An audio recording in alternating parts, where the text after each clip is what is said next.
네, 우리 또 6일째 우리 특세 오신 여러분들을 환영합니다. 우리 6분의 1 끝났습니다. 그죠? 얼마 안 많이 끝난 것 같죠? 그냥 저를 위해서 좀 기도해 주시고요. 여러분이 상상하는 것보다 좀 많이 힘듭니다. 그러니까 꼭 기도해 주시고요. 제가 건강 유지하도록 기도해 주시면 좋겠습니다. 우리 어저께 이 아스 왕이 이제 이스라엘과 또 북이스라엘과 또 에브라임과 아람 왕까지 합세하자 이제 마음이 바람같이 흔들리는 걸 보았습니다. 그래서 이미 아시리의 아시리에게 도움을 청하기로 마음이 굳어졌죠. 왜? 지금 당장 두려우니까요. 당장 보이는 도움을 구할 수밖에 없습니다. 그러니까 이제 이새가 계속 아니라고 요구하고 말씀으로 선포하고 그러니까요. 너무 이 사람들이 힘든 거예요. 왜? 자기는 빨리 구해야 되는데 또 선지자 그러니까. 그래서 이 사람들이 이제 12절에 보면요. 이 사람들이 이사야를 어떻게 생각하면요. 반역자라고 생각합니다. 반역자.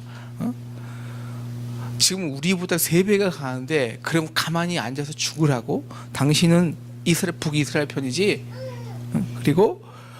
그러면서 모든 이제 백성들이 나와서 이사야 집 앞에서 피켓을 들고 이사야는 반역자 이사야는 유다를 떠나라. 차라리 저 북이스라엘로 가서 거기서 선지자 지시나 해라. 막 온 백성들이 몰고 와서 데모를 하는 겁니다. 그러니까 더 이상 이사야는 이 백성들에게 하나님 말씀을 전할 방법이 없습니다. 이제 완전히 귀를 닫은 거예요. 그래서 대신 누구에게 말합니까? 우리 16절에 보면요. 오늘 16절에 보면은 제자들의 소수의 무리가 나와요. 어떤 제자냐면 그 이사야 말을 듣고 마음에 찔림을 받아 그 말씀을 더 듣고 배우기 위해서 이사야의 제자가 된 사람 몇 소수의 무리들을 말합니다. 이 사람들에게 말하는 거예요. 아직 소수지요. 연약하죠. 핍박받죠. 야, 너 이사야 따라다니지? 너 또 반역자야? 놀림, 위협을 당하죠. 이들에게 말하는 거죠. 얘들아, 너희는 백성들을 두려워하지 말고 백성이 두려워하는 적국들도 두려워할 필요 없어. 대신 너희가 정말 두려워해야 되는 사람이 있어. 13절. 우리를 창조하시고 세상을 통치하시고 그 왕국 그리고 적 왕까지 세우고 패하실 수 있는 만군의 여호와이다. 너희가 그를 두려워하라. 우리가 두려울 자를 두려워할 때 두려워하지 않아도 될 것을 두려워하지 않을 수 있다라는 겁니다.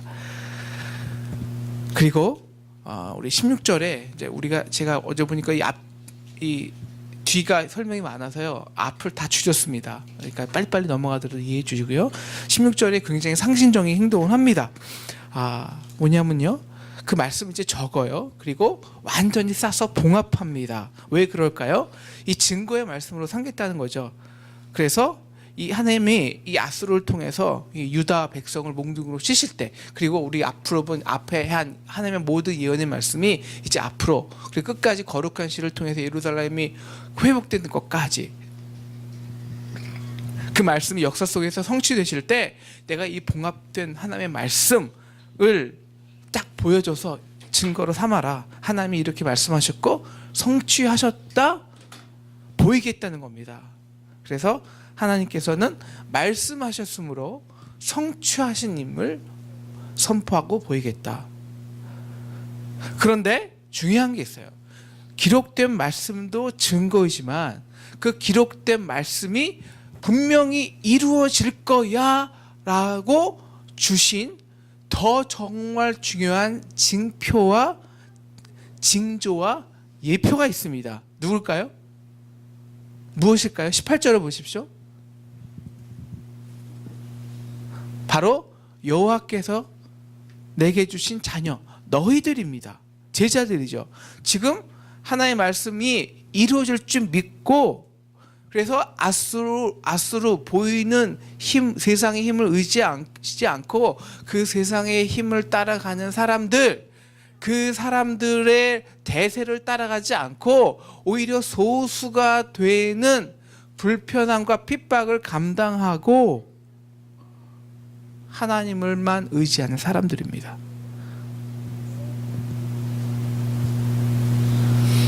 그들은 비록 지금 누구도 믿고 드리려 하지 않아서 그 언약의 말씀은 봉인됐지만 그들에게는 그 말씀이 봉인된 게 아니기 때문이죠. 그죠? 그 말씀대로 지금 살아가고 있기 때문입니다. 순종하기 때문입니다. 그러니까 자연적으로 세상에서 티가 팍팍 나요. 다시 말하면 구별된 삶을 노리스가 팍 된다는 겁니다. 구별된 삶을 사는 겁니다. 왜? 대세는 다 저희가 하는데 자기들만 딴짓하고 있으니까요. 그래서 그들이 어쩔 수 없이 증조와 증표가 됩니다. 왜? 그렇게 살고 있으니까 말씀이 곧 이루어질 것처럼 질 것 같은 삶의 준비함으로 살아왔으니까요. 반면에 백성들은 어떤가요? 이사야가 더 이상 듣기 싫은 소리 안 해도 안 하니까 좋죠, 맨 처음에는. 근데요, 이 하나님의 책망의 소리보다 더 무서운 것이 침묵입니다. 하나님 말씀 안 하니까 말씀이 없으니까 이제 감당을 못 하는 거예요. 두려워서. 그래서 어떻게 합니까? 이제는 죽은 사람, 약한 영을 빌려서 신접한 자를 찾게 돼요. 마술사를 찾게 돼요. 결과가 어떻습니까? 결과가 당연히 악한 영을 따르게 되고 자기 악한 영을 통해서 자기가 원하는 것만 찾으니까 지각게 옳은 대로 하고 폭력과 악행이 난무하고 결국 23절, 22절, 23절에서 강조하는 게 있는데요. 흑암입니다. 흑암. 흑암만 3번 나와요. 흑암과 고통의 흑암. 아무 소망이 없는 거죠. 내가 무엇을 의지하고 어떻게 살아야 되는지 방향성조차 모르는 거죠. 이게 하나님의 침묵의 결과입니다. 자, 그런 흑암 속에입니다. 흑암 속에서. 자, 이제 오늘 이제 9절 말씀이에요. 9절도 이사야에서 굉장히 유명한 장 중에 하나죠. 자, 그 흑암의 그늘진 땅에 거주하던 자들에게 빛이 임하게 됩니다. 자, 이 빛이 무엇일까요? 우리 6절과 7절 여기 나와 있죠. 6절과 7절이 나와 있죠. 자, 우리에게 한 아기가 나셨다는 거죠. 우리를 위해 오셨다는 겁니다. 이 메시아, 이 헨델의 메시아가 다 거의 이사야, 특히 오늘 9장을 통해 쓴 거죠. 우리를 위해 오셨다 한 아기, 이렇게 쫙 나가는 겁니다. 예. 제가 이 메시아를 거의 다 외워서 이 메시아를 들으면 이사야가 막 거의 다 생각이 납니다. 이 엄청난 메시지가 거기 안에 있기 때문에. 자, 시간이 없는데, 자, 그는 어깨에 정사를 메었다. 통치권입니다. 그 어깨에 통치권이 메어지리다. 이 통치권을 말하는 거거든요. 그만하겠습니다. 네. 그리고 결국 진짜 사랑과 공의로 영원한 하나님 나라를 만드시겠다는 겁니다. 그런데 좀 역설적인 게 있는데요. 그 엄청난 그 능력 기묘자 모사자가 누구예요? 이름이 누구예요? 벌써 대답을 하시면 안 되고요. 오늘 말씀에서는 한 악이에요. 그죠? 악입니다. 네, 기묘자라는 거는 이런 거죠. 야, 어떻게 그렇게 일을 하나? 우리의 상상과 생각 범위를 넘어나서 어떻게 이렇게 방법을? 이게 기묘거든요. 모사는 깊도다 하나님의 지혜와 이런 겁니다. 정말 상상할 수, 우리 끝났어, 우리 해결할 수 없어, 이거를 상상할 수 없는 방법으로 풀어내는 능력이 기묘하고요. 전능하신 하나님이죠. 그건 다 알고요. 영존하신, 이게 또 백미입니다. 그렇게 전능하신 그분이 나의 아버지. 근데 우리 아버지는 힘도 없고요, 백도 없어서 우리 할 일 못 해주는 건 전능하고, 우리 아버지는 때때로 힘이 있어도 결국 죽거든요. 근데 그 아버지는 영존하신 아버지입니다. 영존하신 아버지. 그럼 끝난 거죠. 네? 그럼 실패할 리가 없죠. 우리에게 마지막 완전한 승리를 보장하죠. 평강의 왕이죠. 그리고 그렇게 평강의 왕이 오면 4절 여지껏 흑암 가운데 백성들을 무겁게 한 멍에가 다 꺾여지죠. 아수르 그 앞제자리 치던 어깨의 채찍이 사라져 버리죠. 악두리의 막대기가 그 막대기를 몽둥이를 그 평강의 왕이 꺾어 버리죠. 군인들의 피 묻은 신과 겉옷은 완전히 불에 사라지게 되죠. 온전한 평화가 온다는 것입니다. 그런데 그 엄청난 기묘자와 모사와 전능형과 평강의 왕이 누구냐? 한 아기. 여러분, 아기는요 이 땅에서 가장 연약함의 상징입니다. 왜 아기로 오실까요? 터미네이처럼 갑자기 전사로 이따마다 근육을 가지고 갑자기 태어날 수도 있는데 이미지 안 맞거든요. 전혀. 왜 그러실까요? 역설적인데요. 무슨 의미일까요? 우리가 도대체 이 아이가 누군지 알면 우리가 아마 그 이유를 좀 더 구체적으로 알 수 있을 것입니다. 그럼 이 아이가 누굴까요? 이 아기가 누굴까요? 또 소심해 주셔서 아까 제가 표현대로 네, 예수 그리스도시죠. 네, 네. 물론 맞습니다. 근데 우리가 어저께 배웠죠. 그 일단 신약의 우리가 신약의 십자가를 경험했기에 예수라는 것을 알기 이사야가 예언한 그 풀리한 예언의 성취자가 예수라는 걸 알았죠. 하지만 그 당시 역사 속에서 누구였을까요? 역사에서 모든 이제 많은 학자들이 이 아하스, 이 가장 음침한 그늘진 시대의 아하스가 낳은 어린 연약한 아기 히스기야라고 생각을 합니다. 왜냐, 히스기야는 정말 아직 연약하지만 소망의 역할을 하거든요. 히스기야한테 힘 많이 회복되고 군사력도 많이 회복돼서 잃었던 떡도 많이 회복하죠. 그리고 히스기야 영적으로도 많이 이렇게 영적으로 돌아오고요. 그러나 아직 히스기야는 이 아수르 앞에서 연약한 아기에 불과합니다. 여지없이 이 아수르의 몽둥이와 채찍에 고통을 당하고요. 아수르가 예루살렘 몇 달 몇 년을 포위하고 있어서 거의 아사 직전이고요. 항복 직전. 그래서 이 아수르 왕은 야, 너 그래도 항복하지 않을래? 너 못 믿고 항복하지 않니? 그래서 백성들이 이제 다 굶어 죽고 이제 완전히 이제 아수르가 시장만 불타 없어지는 찰나. 그런데요, 아하스는 구별된 게 있었어요. 아하스는 여태까지 대세의 왕과 달리 애국과 바벨론과 다른 이 세상의 힘들을 의지하지 않았습니다. 대신 누구의 말을 들으냐? 이사야 말을 들어요. 이사야 말을. 이사야가 두려워하지 말라. 두려워하지 말라. 하나님만을 의지하라. 쉬운 게 아니거든요. 절대 그 상황에서. 그래서 예루살렘 성 안에서 정말 그 세상 권력에 위협받는 힘없고 연약한 소수의 믿음의 공동체가 됩니다. 거의 유다 역사에서 몇 번 없을 아주 희한한 공동체가 돼요. 히스기야라는 말 자체가 야훼는 나의 힘이다라는 뜻이거든요. 그리고 연약한 가운데 오직 여호와만 의지하고 앙망하죠. 우리가 이제 30장 이후에 배울 것인데요. 자, 바로 히스기야가 뭐냐? 뭘까요? 히스기야가 우리 8장에서 배운 거예요. 히스기야가 8장에서 봉인된 하나님의 언약을 이게 확실히 이룰 거라고 밝혀주는 뭐라고요? 징조, 예표라는 겁니다. 야, 히스기야가 저렇게 이사야 제자들 같이 하나님 말씀만 의지하고 그 말씀을 바라니 하나님이 열심히 이제 이루시겠구나, 이루시겠네 라는 거죠. 역사적으로요.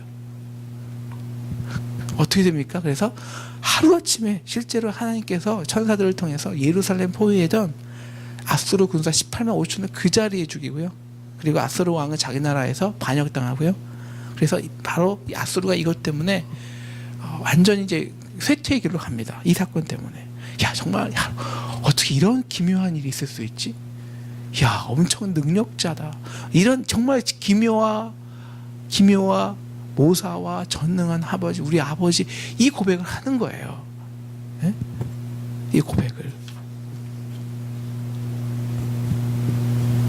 물론 그래서 히스기야를 통해서 아수르의 압제가 꺾여졌고 하나님이 보낸 평강의 왕으로 수임받을 수 있습니다.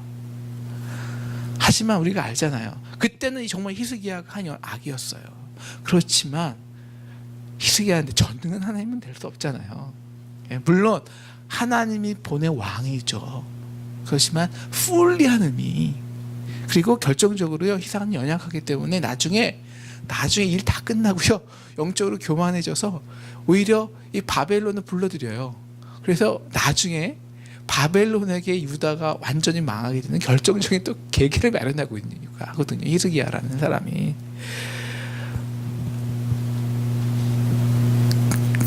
아기가 오늘 말씀에 확실한 풀리한 완전한 성취, 그 한 아기가 이제 영원한 공의와 정의를 세우는 영원한 다윗에게 약속한 그 완전한 영원의 나라를 세울 수는 없습니다. 하지만 그가 그 예언의 완전한 성취, 그 예언의 확실한 징조와 예표는 될 수 있습니다. 충분합니다. 왜? 그 말씀대로 살았으니까. 연약한 가운데 아기처럼 연약하지만 오직 여호와를 앙망하는 힘으로 압제자의 아수르의 멍에와 채찍을 끊어놨으니까요. 자, 이사야가 봉한 말씀이 그 말씀을 완전히 성취할 우리에게 태어난 아기는 우리가 다 아는 대로 예수 그리스도십니다. 바로 그분은 우리의 인간의 연약함, 죄, 그리고 세상에서 이 죄로 인해서 우리가 당해야 되는 그 멍에와 질고, 그리고 그 채찍질,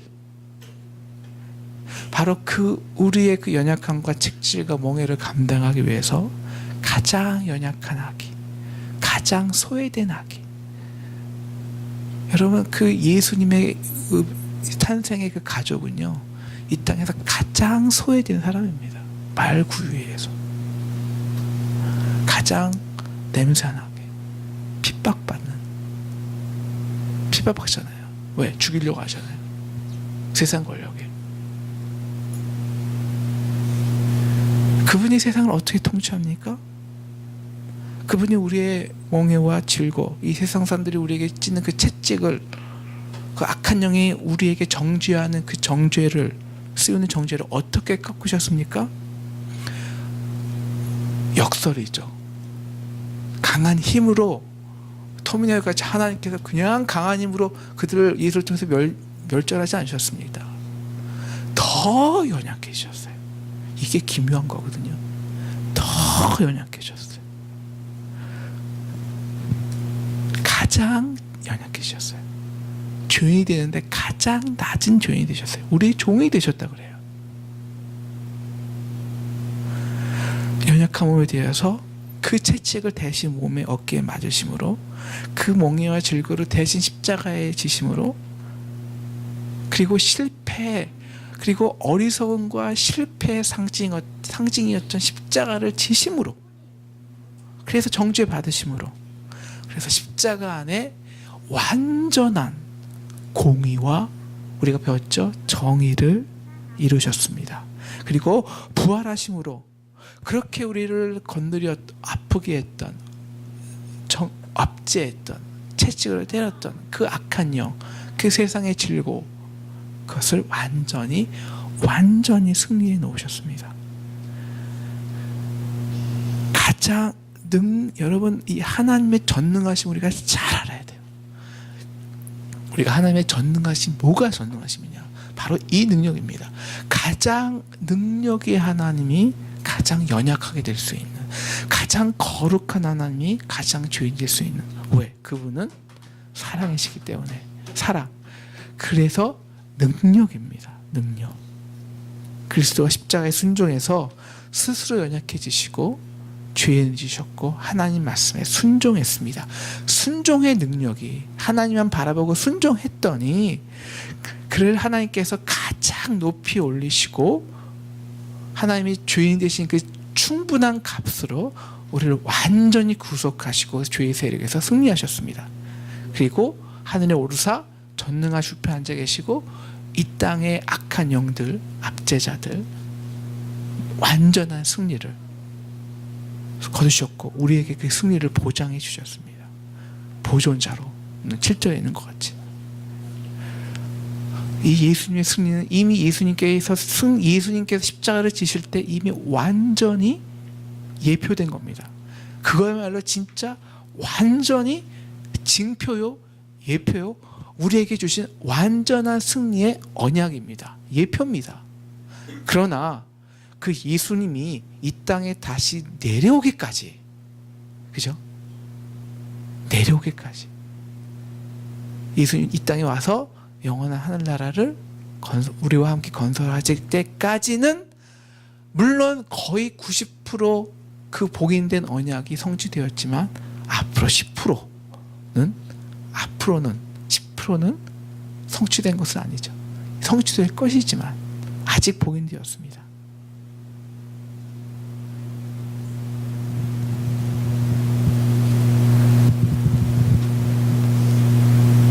이 봉인된 것을 누가 풀까요? 어떻게 풀까요? 어떻게 풀릴까요? 바로 우리입니다. 우리.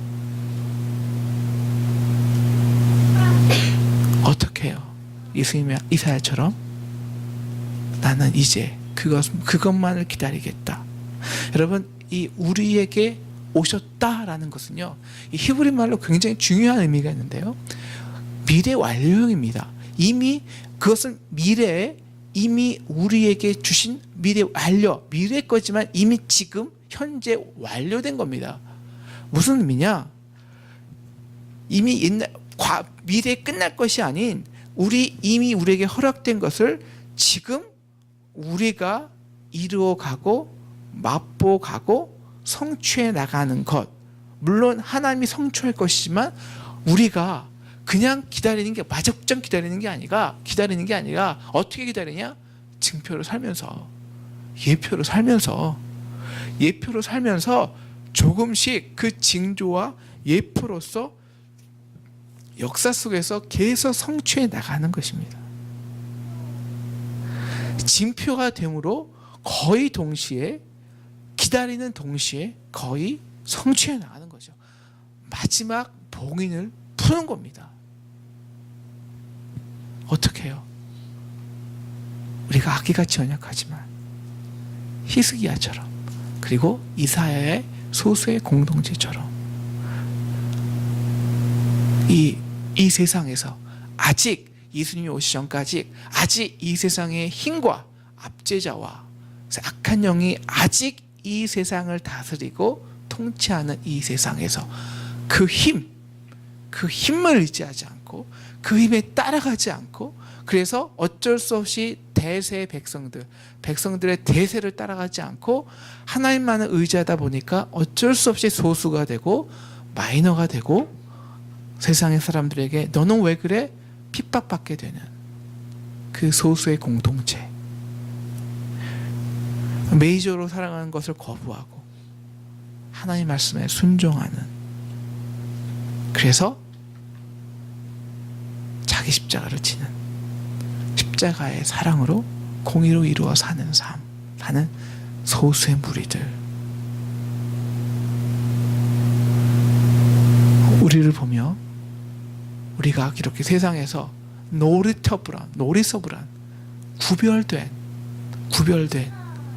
하나님 나라의 상징으로 구별된 삶을 살 때 세상 사람들은 야 쟤들은 도대체 왜 그래 하지만 하나님은 야 이거 예표, 그리고 역사는 야 이거 예표구나. 야 이제 하나님이 일하시겠네. 곧 그 예언을 성취하시겠네. 일하실 분이 없겠네. 예언의 성취로 간다는 것입니다. 바로 이 작은 공동체. 그렇다고 하면 우리가요 작아야 되는 건 아닙니다. 뭐 교회가 작아야 된다 이 논리도 아닙니다. 교회는 생명이 있으면 교회는 부흥해야 됩니다. 이거는 그렇다고 이렇게 전도 안 하고 작은 교회가 좋다 이것도 핑계입니다. 전도해야죠. 중요한 건 크고 작은 게 아니라요 진짜 무엇을 의지하는가입니다. 무엇을 기다리는가. 우리 교회가 정말 어떤 힘을 의지하여서 어떤 공동체로 살아가는가. 말씀만을 의지하고 세상의 대세, 세상의 힘과 세상의 대세를 쫓지 않아서 그리고 말씀대로 살다 보니까 봉부리 쳐서 모이는가. 아니면 사람만 많이 모게 하려고 프로그램으로 뭐 여러 가지로 돈으로 사람의 쪽수로 대세를 만드는가. 이 차이죠. 그렇게 되면 어쩔 수 없이 핍박받게 되죠. 어쩔 수 없이 작아지게 될 수뿐이 없습니다. 사실. 그렇지만 생명이었으면 그 작은 가운데서 부흥할 수 있고요. 바로 그 소수의 무리. 그래서 오히려 세상 힘을 의지하려고 보다 그 세상 힘으로 어깨를, 특히 우리의 땅에 연약한 사람들의 어깨를 깨고 앞지하는 사람들의 몽둥이에 고통받는 사람들에게 오히려 예수 그리스도처럼 오히려 더 연약한 자로 그들의 고통에 함께하고 그들의 연약함에 함께하고 함께 그들과 솔리데리티를 이루고 그들과 함께 하나님만을 앙망하고 그런 구별될 삶을 살 때 바로 기묘한 하나님의 방법으로 정말 이거는 하나님만이 하실 수 없는 방법으로 바로 그 연약함의 동참을 통해서 언제나 이 땅에 압제자들은 언제나 무릎 꿇어 왔다는 것입니다. 이것이 인간 세상의 역사입니다. 이것이 역사예요. 구체적인 역사예요. 역사 속에서 히스기야가 그랬고요. 마태 공동체들이 그랬고요. 예수님의 제자들이 그랬고요. 1세기 때 각 세상에서 가장 억압받는 소수의 동굴에 모여 사는 십자가의 공동체들이 그랬고요. 그들을 통해서 로마가 무너졌고요. 그리고 나아가서는 조한 웨슬리, 총교도, 모라비안 등 마틴 루터 킹, 우리나라의 소수의 압제달이 있을 때 70년도 소수의 정말 예수님의 복음을 사랑했던 청년들, 그들을 통해서 민주주의가 압제달이 해방됐고요. 바로 우리가 십자가에 예수님의 말씀만 의지해서 순종하고 소수의 세상의 힘과 권력을 두려워해서 쫓아가는 것이 아니라 오히려 하나님을 더 두려워해서 연약한 자들과 함께 십자가를 동참하는 예수 그리스도의 기묘한 놀라운 능력의 십자가의 구원의 방법에 동참할 때 우리는 언제까지나 우리가 살아가는 날 바로 우리가 그 마지막 10% 이루는, 그래서 이 세상에 예수 그리스도가 이 땅에 오셔서 완전한 완벽한 공의와 하나님 나라를 이루시는 우리가 증표요 예표로 살 수 있다는 겁니다. 바로 아름다운 교회가 그런 증표와 예표되는 저 여러분 되시기를 주님의 이름으로 축원합니다. 기도하겠습니다.